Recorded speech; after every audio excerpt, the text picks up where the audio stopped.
In a country where many businesses crash in a few years, this is a true story of survival. Meet Mr. Oluwa Tobi, the CEO of Survival Farms. I love money. There is no substitute for food. And as long as people exist, people will always eat. He started his farm 14 years ago with just 50 birds, and today he has over 39,000 birds, more than 48 acres of land, a palm plantation, a plantain plantation, and a vision that is now expanding into agro-tourism. If you look at it, businesses that are less polished are actually the ones that give people fortune. Yeah, the billionaires of the future in Africa are farmers. One fear that a lot of young people say is that, where do I now get money to start? Remember I told you I start with 50 birds. So you can adopt the same model and you can start small and grow big. Just be disciplined. His story is a real-life example of what discipline, consistency, and slow, steady growth can build. Now, if you ever doubted small beginnings, or looks down on farming, this story will give you a new perspective. Come with me, let us go and meet the visionary behind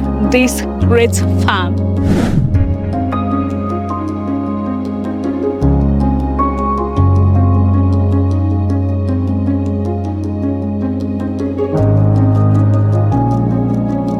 Tell us about yourself. My name is Oluwa Tobi, and I am the founder and the CEO of Survival Agricultural Hub Limited, which everybody calls Survival Farm, which is located here in Ibadan, Oyo State, Nigeria, where we actually do poultry, fishery, livestock, crop, and currently we are also trying to dive into the world of agro-tourism as well. Why not any other business? What inspired you to go into agriculture? Truthfully, one of the things that inspired me to go into agriculture is actually money.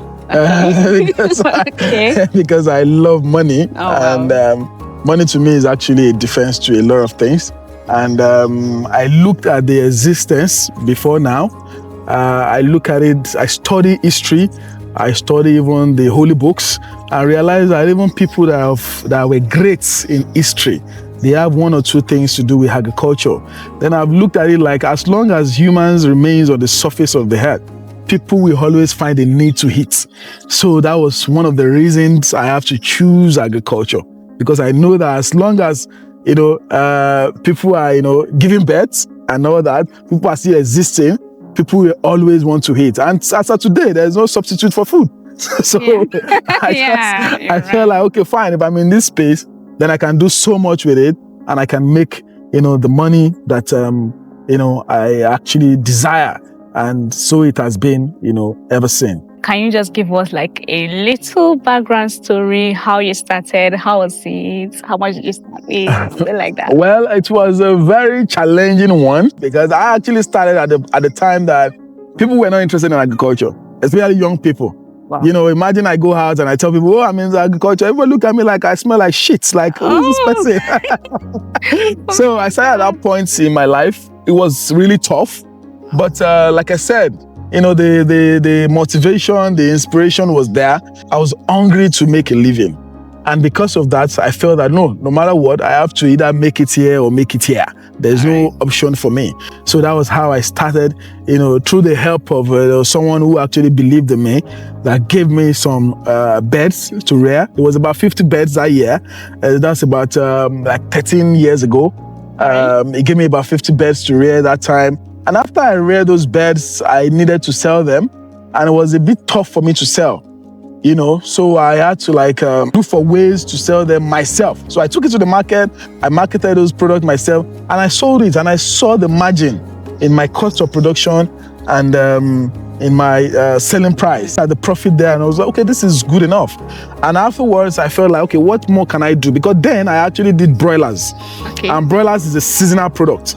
The seasonal product is a December product. During festive period, that's where you sell most of these, broilers very well. So it was the December time that I sold my broilers. After that, I thought, okay, so what am I going to be doing now that it's January? What am I going to be doing? Then I tried to make research. And I remember there was a time that my uncle invited me to a big farm, and I saw some battery cages. And I'm like, okay, these battery cages, who are those people that did do these battery cages? And he told me about the people doing the work. And I'm like, look, this work is not popular. So after I sold my birds in December, in January, I went back to my uncle and said, look, I need to meet people that are doing these battery cages. I need to learn about these battery cages. That was how I went to learn about, making battery cages and all that. And I started rendering, after I learned it, I started rendering services to people who are into poultry, installing their cages, repairing their cages, buying them, supplying them cages and the likes. And I think the money I made from that service was now what I use in starting up, the farm. And we actually started with point of lay production. And today it has grew into several things. So that's it basically. Oh wow! Oh wow! That's a very, very great and a very inspiring story. What were some of the mistakes that you made when you were starting off? Okay. And then what did you learn from them? And what do you think someone watching this video can learn from them as well? Well, one thing I learned is never to be greedy. Oh, okay. Because as young people, we felt that I can do this myself, I can do this alone and all that. So we tend to play it too much. For you to succeed, you have to work on your greed. Once people smell that you are greedy, they dissociate themselves with you, from you rather. And, you have to also learn to work with people. One of the mistakes I made was that I was working in isolation. I was doing my thing all by myself. So there was a limit to what I could achieve until when I started to understand human relations and how to work with people. So it became very easy for me when I finally understood, how to work with people, to achieve a particular task. There's no pride in you being jack of all trades. There's no pride in you trying to know everything and say, I'm the one that knows all this thing and all that. So you can actually have a specialization and look for people who also have their own area of specialization, and you guys work together and you can bring something, you can achieve something tangible and something big. And I think in the current business world, they call it leverage. So you need to learn to leverage. And that was one thing that's, the mistake I made early, but now I've learned it. And so anybody watching me right now too, they should learn to leverage, utilizing other people's time, in exchange, for maybe a part of your business or a part of your profit, So there's a limit. What 10 people can do in a day, one person cannot do it. One person, no matter how much you have the strength, no matter how much you are good. So people watching me, if you have a business and you think that, I want to be doing a one-man mopo, we call it one-man mopo. You're not going to go far. Okay. You're not going to go far. If it's need for you to there's the need for you to partner with someone, there's a need for you to hire maybe a clerk or a secretary or a driver or anything, you can do all that. You can channel your time into other things. Why those people that you've hired or you've partnered with can also do other things. And by the end of the day, you are making good progress and you are achieving something bigger than what you could have achieved all by yourself. So that's it basically. Oh, wow. That's great. That's a great advice. Thank you. I want to ask you two questions in one. What was a day like when, during your hustle days? Yeah. And then at what point did you realize that, okay, this is growing beyond what I can do alone? At what point did you start, bringing people into the business? Okay, well, at the early stage, it was all by myself. Okay. And I was a driver, I was a technician, I was a business developer, I was everything, I was a promoter. But, at the point that I've gotten the public recognition that I need, the business I've gotten the recognition, the acceptability on the part of people who actually patronize me. A lot of people now begin to make inquiries and all that. That was the point I realized that, look, I need to bring people on board. I can't do this alone anymore. And that was when I started, bringing people to partner. That was when I started hiring people. And that was when the change started. Oh, wow. Yeah. I can see that you have only layers here. Yeah. Is there any reason for that? Okay. Well, there's no reason for that. Let me say right now, this site is still under development. Okay. We are still trying to develop this site. So I think the only visible structure that is here right now is the layer pens. They are the only visible structure that is here right now. Every other thing has to do with crops and the ponds. We also have ponds here. And we have ponds that can take up to 50,000 fishes over here. Are there fishes in the pond right now? At the moment, we've called the fishes, we've sold them. Okay. So right now, the ponds are under maintenance. So hopefully very soon we are restocking them. And we are restocking with about 17,000 first.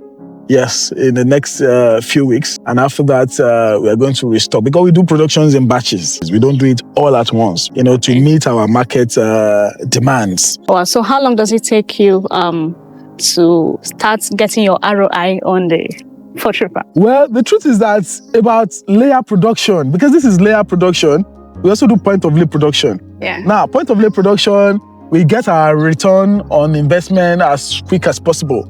Let's say like 4 months. Every 4 months, we get our profit out of point of lay production because we rear them from day-old chicks to when they are like 14 weeks old, when we sell them. So we get our profit back quickly. But the truth is that when it comes to return on investment, I think the assets, it also comes to play. Okay. The cost of the asset, the cost of the building, the cost of the cages, the cost of the drinkers, feeders, and everything, they also come to play. So the more expensive your structure is, the longer it takes for you to make your return on investment. Do you understand? But on layer production, averagely, it takes us about 18 months. And in layer egg production, by the time the birds finish laying, after 80 weeks, we are going to sell them. We're going to sell those birds as pet layers. Some people call them old layers. Okay. So that money we make while we sell those old layers can actually fit in for the initial costs we use in buying the point of lay that we stock. So all the money we made from egg production can then go for the cost of building the pen and the cages and other items that you fix on the farm. After that first production cycle, then the next production cycle, whatever money you are making, then if you like, you can go to Miami, you can go to anywhere you want to go, Maldives. If you consider only the running costs for layer production, you can start making back your return after 7 months, excluding the assets, because the poultry pen, the cages, they are all assets. They're going to be there for a long time. But if you look at the variables, which is the beds and the feed and the likes, you can start making back your return in 7 months. So how many beds do you have? Currently on this site, we have about 14,000 on this site right now. But on our other farm where we do the point of lay, we have 25,000 beds there. When you started, how was it? Did people support you? Were they very supportive? Well, I tell everybody that when I started, it was a very difficult one, frankly. People that were meant to mentor me saw me as a competitor. Oh, wow. Yeah, so it was tough. Many people did not mentor me. I learned on the job. I was a rugged person. Yeah, I was a hustler. So, and I took time to equip myself with the right knowledge. So I think the privilege a lot of people have now was not there when someone like myself started like 14 years ago. That's about 2011. Now, it wasn't there. Now you can have mentors, to guide you. In fact, all this production we are doing right now is going to guide some people to know out what to go and how what to do. But then there was nothing like that. There was nothing even in the media space for you to go to and learn. The only learning tool you had was Google. Was Google, and there were articles, from, other parts of the world, maybe from Israel, from Turkey and the likes, So it was difficult for me. People that were meant to mentor me, they saw me as a competitor. Oh, wow. They saw me as a competitor. So it was difficult for me to rise. But, to the glory of God, I'm here today.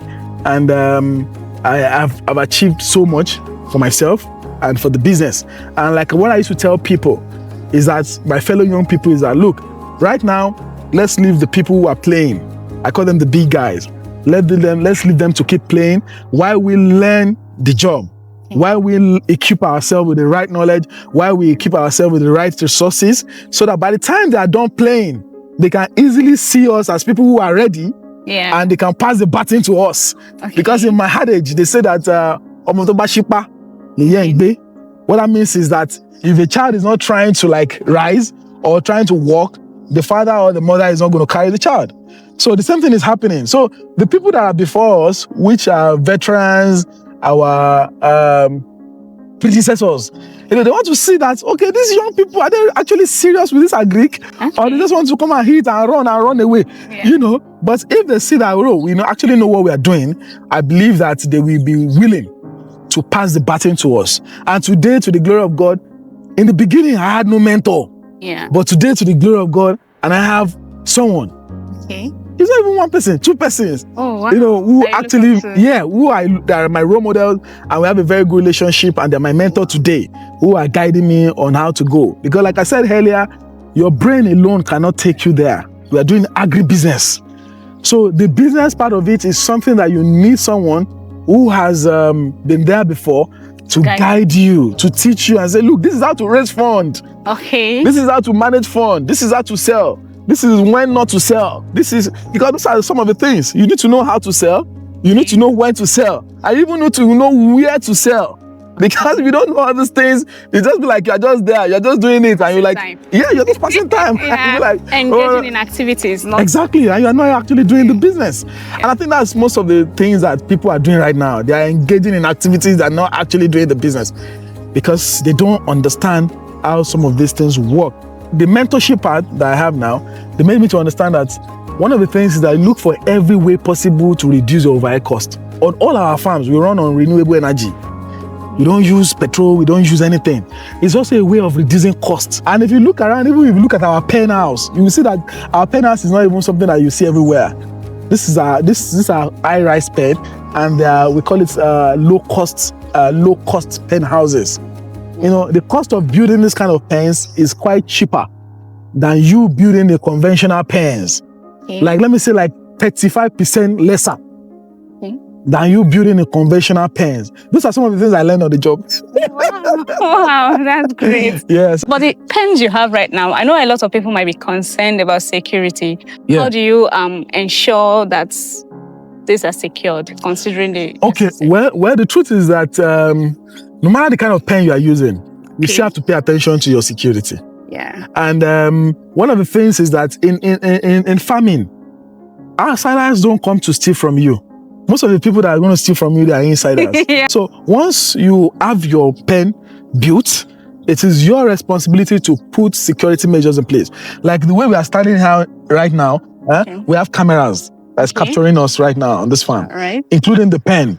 So anywhere, even people in the office, they can see what is happening on the farm right now because of the cameras. And aside that, we also have security guards who actually work overnight, making sure that the place is actually secured. So apart from all the things you just mentioned, is there another tip, like another thing that you feel have contributed massively to your success? Let me say discipline. Okay. I'm actually a very disciplined person, frankly speaking. I know a lot of people in Nigeria who say, oh, what did make you successful? Everybody say, oh, it's God, God, God, God. Yeah. I acknowledge God. I believe so much in God. And God has been, at the center of it all for me from the beginning and all that. But the truth is that God also resists a wasteful person. So the little resources that, I've gotten, I've been disciplined enough, to invest and reinvest. So I have a very strict policy when it comes to spending. Okay. So, and the policy is that every money I'm spending must have the ability to give me something in return. So if I'm even using my money to buy you water, I have to think of what I'm going to gain from you in return for the water I gave to you. I try to minimize and control my lifestyle, because a lot of things is that people, when they start making money, they start looking for how to, amplify their lifestyle and all that. But me, instead of me amplifying my lifestyle, I try to maintain it and invest. Human discipline is also very important, and also cutting your loss early. Because a lot of people, they bring sentiments and emotion to the business. If you have people that you are working with and they are not contributing effectively into the business, there's no point you retaining them. You just have to let them go. Not because you resent them or you dislike them. It's just because it's not healthy for the business. And what you are afraid of will end up happening. If you think, oh, I don't want to lay these people up, I don't want to cut ties with these people, let me keep managing it. If the business collapses, they will be the first people to walk out. Sure. Do you understand? So you cut your losses early. If you see that one method is not working in your business, why wait to test run it for long? Stop it. Adopt new method. If you see that one drug is not working for your animals, you've used it once, you've used it twice, it's not working again, stop it. Go get another one. Do you understand? So once you're able to cut, your losses early, it will save you from a lot of losses that can bring about bankruptcy and collapse of your business. And there's one thing that everybody's now doing now, cost saving. There's cost saving. Let me say, I have a part, one of my business that focus on decluttering. Now, what we do in that business is that we buy equipment from people who have used it before. Maybe a virtual relocation or anything or challenges management, they're not operating anymore. So we buy it. And when we buy it, we now sell to people who are interested in it. Now, sometimes people who buy this, we call it fairly used equipment. They save themselves about 50% of the actual cost. Now that the dollar is so high, some equipment are very expensive now. Some even go as far, let's say for example, a cage now. A cage, a standard good cage right now can go as much as 450,000, 490,000 per unit. And sometimes in declutter deals, fairly used deals, we have some of these cages that sells as low as 250,000. That even if somebody show you the cage, you will not believe that the cage has actually been used by someone before. Those are some of the areas that people are now beginning to look. Before, people believe that the business is all about their pride, is all about their ego. But now people are getting to understand that the business is all about profitability. If I can get something that is going to serve me at a lesser cost and it's still good, even though it's not brand new, it's just like we buying a car. Most people in this country now, they don't drive a brand new car because they can't afford it.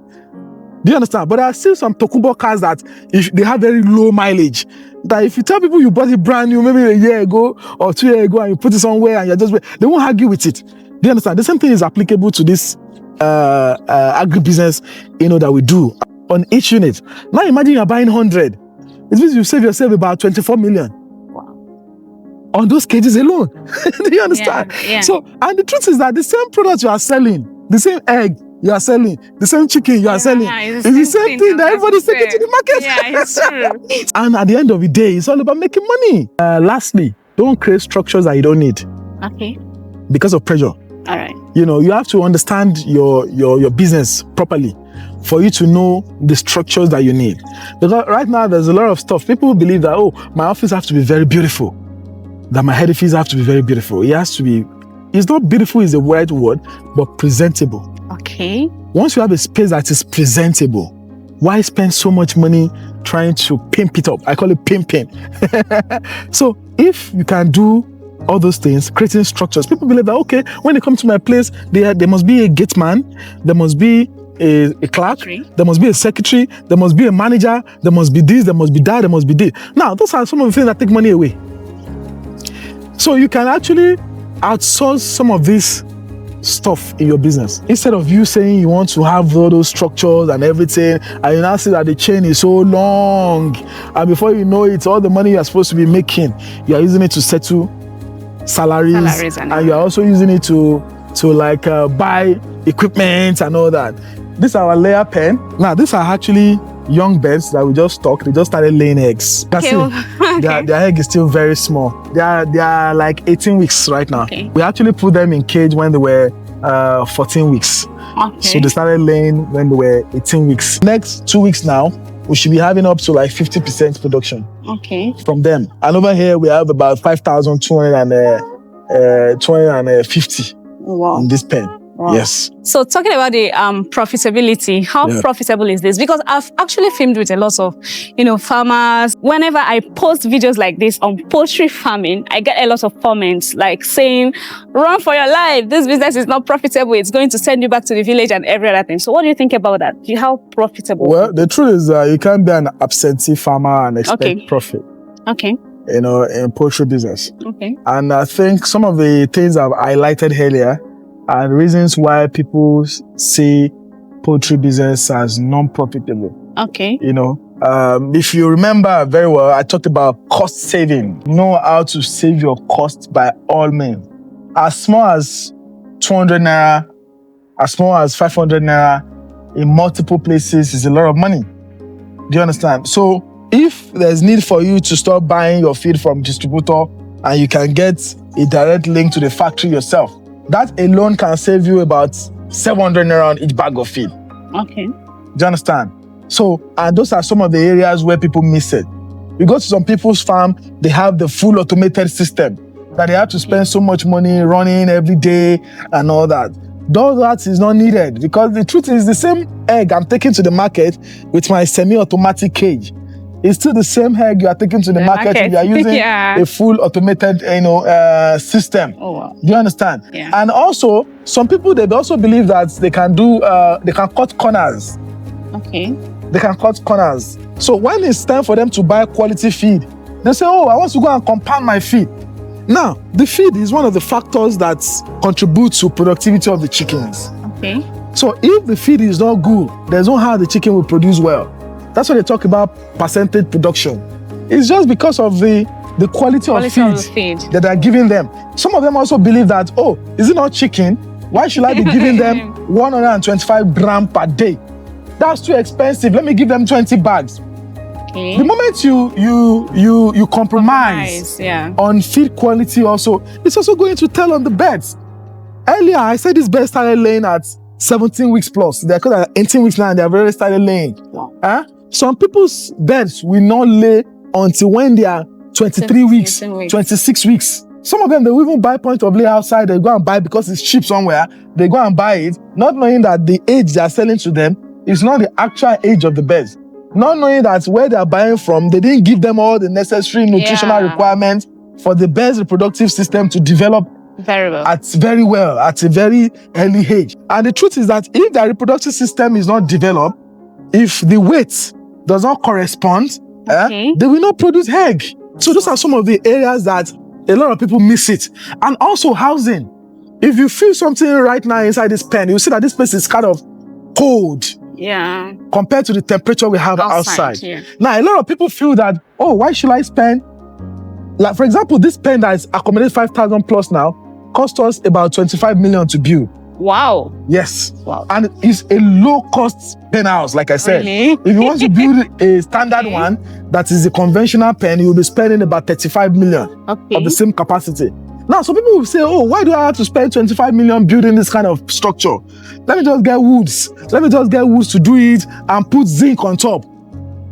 Now, the material we use in roofing this place, they are aluminium materials. They don't conduct. That's the reason why you see that this place is kind of cold. So it's helping to control its stress. If you look at the birds, you will see that they are not panting. They're just living their normal life. If you go to some farms at this time of the day, you will see the birds, they are opening their mouths. They are panting because the heat is too much. Do you understand? Those are some of the challenges that people have. So once people can do the right thing, they can do the right thing at the right time, then look for ways to cut their costs, control thefts. You cannot totally eradicate it, but you can take it to the lowest minimum. You can control it. Once you can control theft, you can control feed wastage.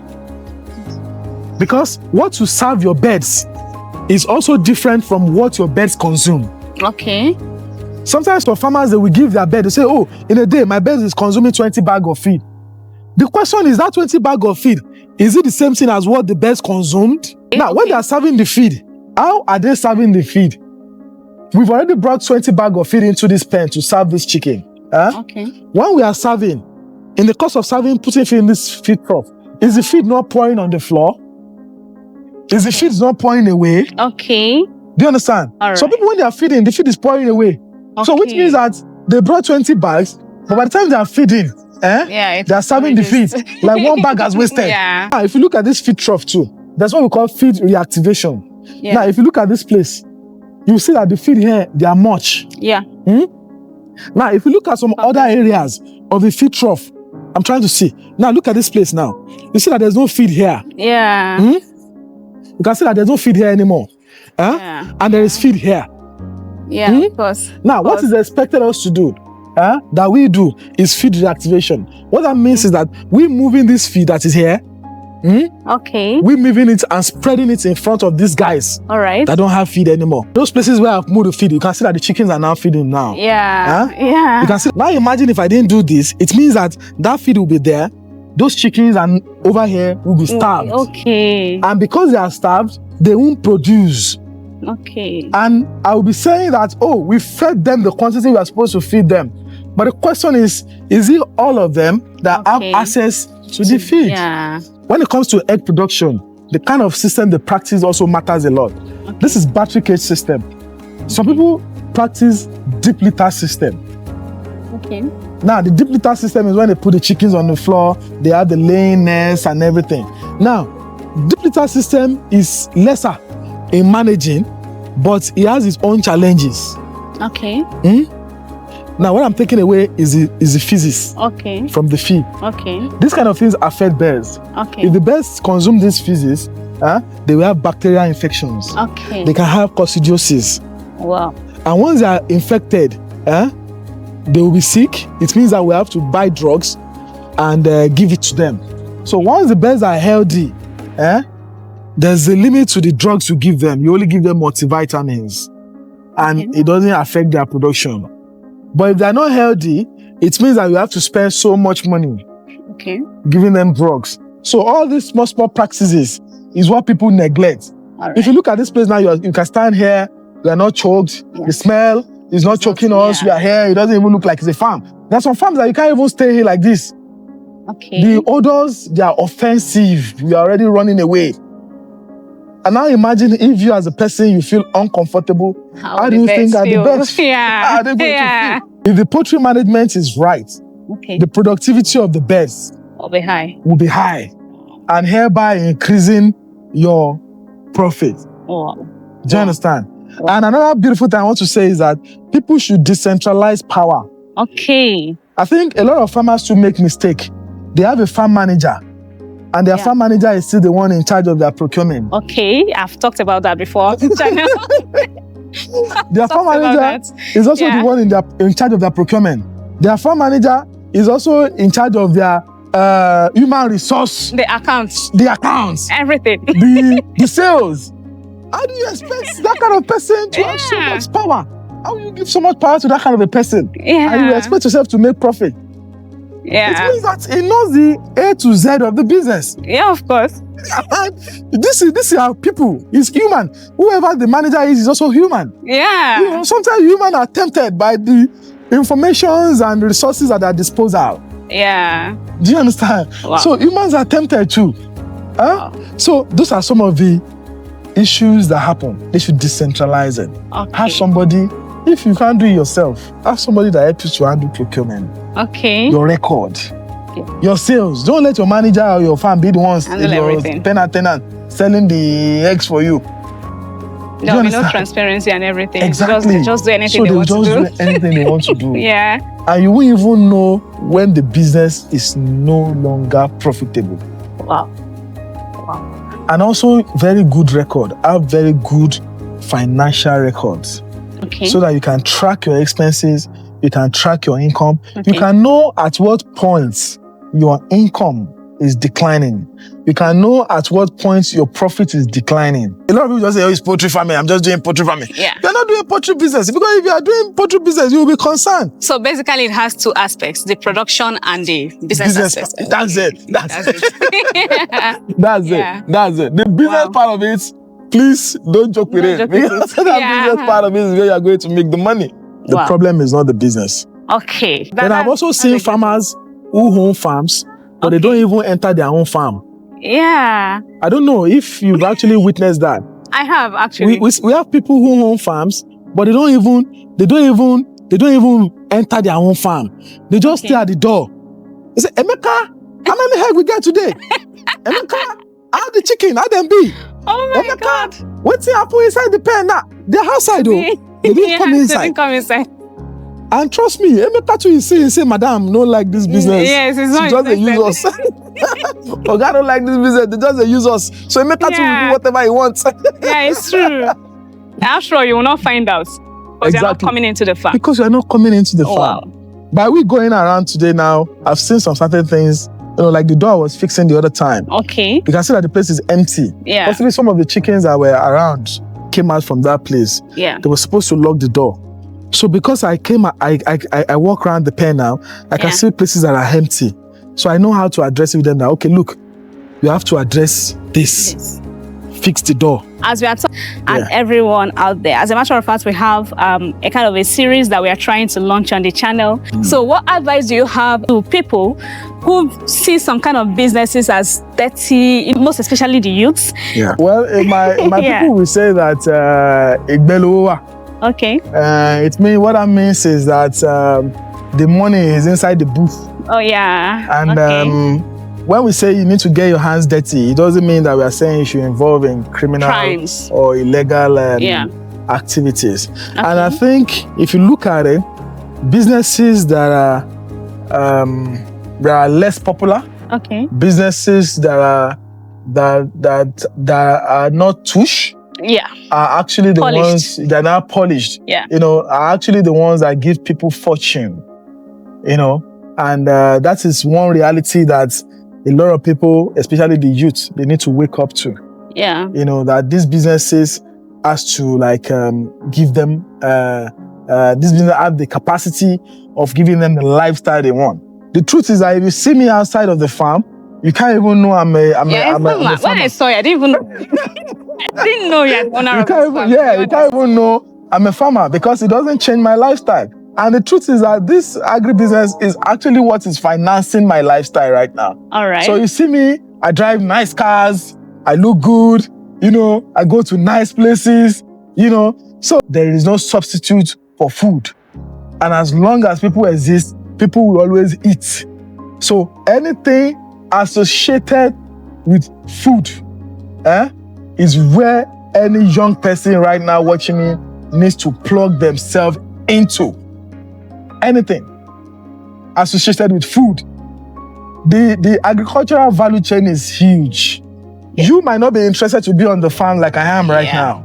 You might actually be interested to be in the supply chain. Okay. You of taking the product from we farmers, distributing it to supermarkets, distributing it to markets. That might be where you want to find yourself. Oh, wow. Or adding more value to the... Or adding more value to the product. Now, there's a clamor for egg powder. Now, as small as people think, if I want to do egg powder, I have to get big machines and all that. Yeah, you need big machines to do it on a large scale. But do you know that you can also do it on a small scale? Okay. You can also do it on a small scale. The same thing with chicken. You can buy chicken, process it, refrigerate them. We call it blasting. Sell it to people that do chicken suya, sell it to people that owns restaurant. So you can add value to the agri product. Like we have palm trees here. We do the harvesting of the palm tree, we do the processing of it into palm oil. Wow. So you can be buying the palm nuts from people like us who have the palm tree. Okay. Buying the palm nuts, taking it to oil mills. There are oil mills around that you can take it to. You don't even need to own an oil mill. You can buy the palm nuts from people who have the plantation, take it to oil mills, process it there, package it into bottles, brand it, and take it to supermarkets. On the shelf, distribute it around. You're going to make your own money. So there's always a place to fit in. Even in service rendering. A lot of farmers today are not even good with finances. They're not good with record keeping. You can have knowledge of accounting and develop maybe a ledger that you can go and sell to farmers and say, look, this is how to record your expenses on a daily basis. You sell ledgers to them, maybe 10,000 naira, maybe you can even sell information. So there's a space for every young people that want to do business today. That's what we call it, agribusiness. All right. So it's not necessarily you are on the farm like me and your hand is dirty. But the truth is that people who are in production, processing, packaging, and sales, forget. Okay, they are the ones that are making the money, please. They are the ones that are making the money. Really? Yeah, they are the ones that... Okay, you mean those that run a complete chain? Yeah, that run a complete chain. Okay. Because they make money from production, they make money from processing, they make money from packaging, and they now sell. They make a lot of money. Wow. So if you find yourself, you have the opportunity to find yourself into this, please, like Dr. Akiwumi said, the billionaires of the future in Africa are farmers. Wow. Yeah, the billionaires of the future in Africa are farmers. And one fear that a lot of young people say is that, okay, it's very sweet now, they're saying all this thing. Where do I now get money to start? Yeah, I've heard that a lot. This thing has money, this and that. Remember I told you I started with 50 birds. Yeah.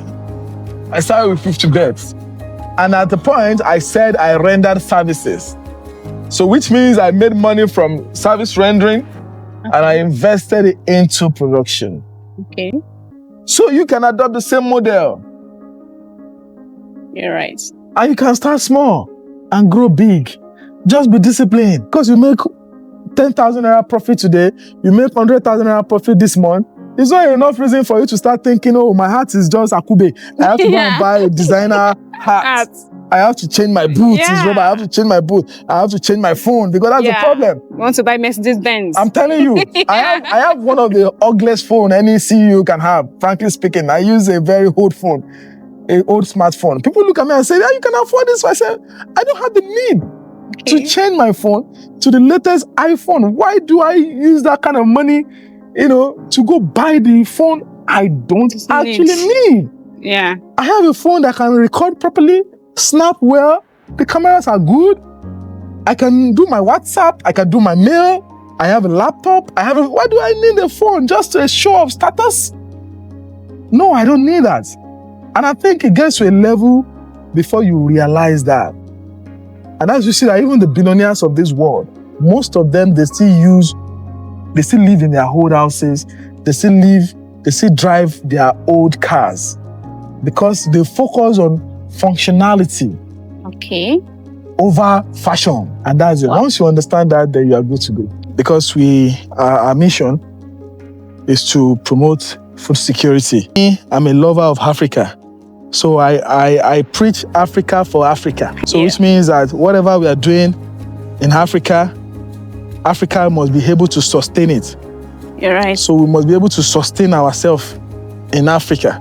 And I think COVID taught us a very big lesson. And even for the agro-tourism you are also diving into, it's just to expose the world of agriculture to a lot of people more. Because when we talk agriculture outside, people see dirt.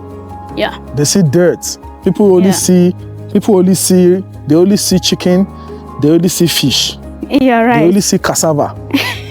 Do you understand? They only see cassava because that is what is being shown to them from time to time. Yeah. People don't see even the ornamental part of agribusiness. Do you know the ornamental part? We have pets. Like I'll show you some of our pet collection up there. We're done. We have peacocks, we have geese. Oh, wow. Yeah. So people don't get to see some of these things. Some people don't even believe that us rearing is also part of agriculture. Yeah, we also produce manure here. These are manure production units. Yes, our wastes in the poultry. Not even there, there was a time I traveled to Taraba. Yeah. And I saw someone have 500,000 chickens. Wow. 500,000? Wow. That's a lot. That's the biggest I've seen. Wow. Apart from foreign nationals that own farms. Owned by a Nigerian, a young man. So how many acres do you have here? 42 acres. 42 acres? Yeah, 42 acres. Wow. Towards this side, it also goes towards this side too. Wow. Yes. That's a lot. So they are trying to demod all these places now. So we are working on all the ponds, everything. They are still going to work on everything. Sometimes we sell the waste 100 kg as much as 11,000. Sometimes we sell it as low as 3,000 naira. Wow. Depends on the season. Wow. Sometimes we sell waste and we generate up to even 5 million sometimes. Wow, really? Just from waste. You guys. Yeah. Guys. That's shit money. Honestly. Oh my God. This is beautiful, to be honest. Can you give us an idea of what the revenue looks like? Is it possible? Well, I can't say, but the truth is it's profitable. Okay. I tell everybody, if a young man like myself wants to be in this space for that long, business is profitable. Wow. I tell you. But it has its own pros and cons. Which are some of the things we've talked about earlier. Once people can be mindful of all those things, trust me, they are going to succeed. They're going to succeed. But one thing I can tell you is that this is not a space that you can say you want to walk into the bank with your shoulders up in the first 3 years. Before you can say you want to start walking into the bank with your shoulders up, shoulders high, maybe 5 years. 5 years, doing the right thing consistently, you are good. And depends on your hunger level as well. Some people are comfortable if they're making 1 million naira in a month. They don't bother expanding. They don't bother expanding. They're okay. But the beautiful thing is that in agribusiness, it's a game of number. The more you have, the more you make. Yeah. The more you have, the more you make. And if you see every money you are making as a seed, your first 5 years, every money you are making, see it as a seed. Okay. Take it back to the business. Make it. Take it back. Put it back. They call it compound interest. Take it back. You will just wake up one day and you realize that, man, this business is this big. Wow. You know, and that's it. And like you said, you might categorize someone like me as being successful, but the fact is, I'm not even successful yet because the goal is bigger. The goal is to hit about 100,000 beds, chicken capacity, have about 50,000 fish going on. Wow. Have averagely in this place, the goal is to have an average of 300 people visiting this facility every day. Wow. You know, that all these places where we are standing, people can be having fun, riding horses, playing games, sit down, do water activities, you know, enjoy their life, play soccer. You know, it's part of what we have in plan for this place. So it's still the dream is big. Wow. It's big. And like my partner will say, it's a lifetime dream. Wow. And I also want to look back and see a number of fellow young people who have emerged through my motivations, inspirations, and mentorship, so that we can together become an army facing food insecurity in Africa. Wow. Do you buy your feed from company or you produce yours? You buy from company. Okay. You buy from company. And it's still profitable that way because a lot of poultry farmers have interviewed complain about the high cost of feed and give it as one of the reasons why they folded. Well, like I said, in the course of my interview, you can save costs when it comes to feed. You can buy directly from the farm. So imagine if I'm saving 700 naira on 25 kg. That means averagely I'm saving 28,000 naira on 1,000 kg, which is the same thing I will have achieved if I have to compound my feed.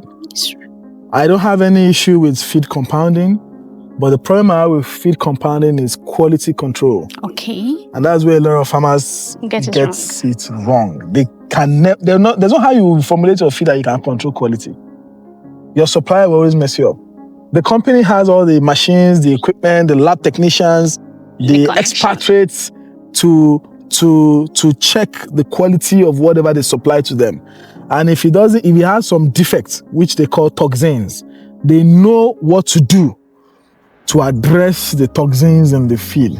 If the moist content is high, they know what to do to reduce the moist content. All these technicalities is what farmers who are compounding their feed cannot do. And that's where they get it wrong. So I still highly recommend you buying your feed from factories. From factories. It's safer. From 50 beds to 39,000 beds, from a small dream to over 41 acres of farmland. This is a blueprint of survival, vision, growth, consistency, and patience. Survival Farms and Services is a proof that you don't need to start big. You just need to start smart and to be consistent and hardworking. In a country where many choose to give up early, he chose to build day by day, bird by bird, and acre by acre. And today, he is not just feeding people, he is inspiring a movement and also creating job opportunities for others. So if you're watching this thinking your idea is too small or your capital is too small, always remember this story, because if he could build this from the scratch, you too can do it. We not just talk business, we show you what is possible and what you can become. Until next time, see you in the next episode.